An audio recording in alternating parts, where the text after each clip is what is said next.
আমাৰে সাংবাদিকবিলাকেতো ডাঙৰকৈ লিখিব নহয় অসম চৰকাৰৰ মুখ ঠেকেচা বুলি হয় নহয়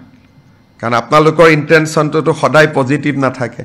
অজিত ভূঞা তাৰ ক্যাৰেক্টাৰ এতিয়া ৰাইজে গম পায় আৰু কি নিজৰ ভিতৰতে কেনেকুৱা ষ্টেণ্ডাৰ্ডত কথা পাতিছে তাতে ওলাইছে নহয় কাবাৰ টিভিৰ বিৰুদ্ধে ক'ব কাৰেজ লাগিব হাৰে শুনি মোৰ ডাউট হৈছে যে এজনে লম্ফ জম্ফ কৰি থকা সেই অজিত ভূঞা নে এজন বেলেগ অজিত ভূঞা আৰু কথাও ইংৰাজীতে কয় দুজন অসমীয়া মানুহ লগ পালে আমিতো ইংৰাজীত সুধিলে ইংৰাজীত কম বাট প্ৰশান্ত দা মই গাড়ীত গ'লে কিয় ইংৰাজীত কথা কৈ থাকিম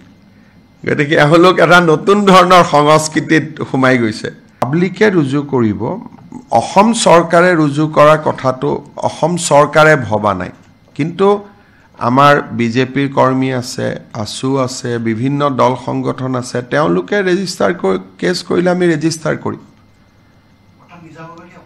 নিজাববকৈ কৰাৰ কথাটো নহয় কিয় কাৰণে তেওঁ যিকেইটা শব্দ কৈছে সেই শব্দকেইটাত কেছটো ৰেজিষ্টাৰ কৰিলে তেওঁ বেল পাই যাব গতিকে তেওঁক হিৰো কৰা হ'ব গতিকে আজি যদি মই ৰেজিষ্টাৰ কৰোঁ কালি হাইকোৰ্টে তেওঁক বেল এটা দি দিব তাৰপিছত আপোনালোকে নিউজ এটা লিখিব অসম চৰকাৰৰ মুখ ঠেকেচা বুলি সেইকাৰণে মই আপোনালোকক সুযোগ দিব খোজা নাই কাৰণ আমাৰ ইয়াত আমাৰ দুৰ্ভাগ্যবশত আমাৰে সাংবাদিকবিলাকেতো ডাঙৰকৈ লিখিব নহয় অসম চৰকাৰৰ মুখ ঠেকেচা বুলি হয় নহয় কাৰণ আপোনালোকৰ ইন্টেনশনটো সদায় পজিটিভ নাথাকে আপোনালোকৰ লগত ডিল কৰি কৰি মই শিকিলোঁ নহয় বহুতখিনি আপোনালোকে যদি সাধাৰণ আৰু খুব ভাল ভাবি কথা পাতে তেতিয়াতো সব ভালেই কিন্তু ভিতৰত উদ্দেশ্য এটা থাকে আৰু তাক লগে লগে মই বুজি পাওঁ নহয় সেইকাৰণে আপুনি দুবাৰ এইটো কথা কওঁতেই মই গম পাইছোঁ যে এইটো হেডলাইন কৰিব খুজি আছে গতিকে এইটো সুযোগ মই দিব খোজা নাই যদি কোনোবা এগৰাকী মানুহে কয় যে মানৱীয়তাৰ খাতিৰত অমুকক আনক তাৰ বিপৰীতে কোনো ছেকশ্যনে নাই আইপিচিত ল'বৰ কাৰণে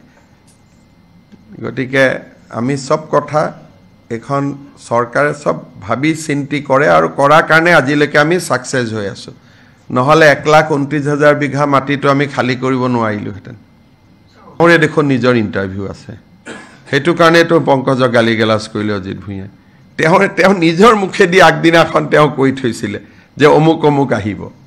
আৰু মতা নাই যদি খেদি দিব লাগিছিলে বহাই কিয় থৈছিলে অজিত ভূঞা তাৰ ক্যাৰেক্টাৰ এতিয়া ৰাইজে গম পায় আৰু কি নিজৰ ভিতৰতে কেনেকুৱা ষ্টেণ্ডাৰ্ডত কথা পাতিছে তাতে ওলাইছে নহয় কাবাৰ টিভিৰ বিৰুদ্ধে ক'ব কাৰেজ লাগিব হাৰে মই ইমান দিনে শুনি আছিলো আলফাৰ বিৰুদ্ধে ক'ব কাৰেজ লাগে অমুকৰ বিৰুদ্ধে ক'ব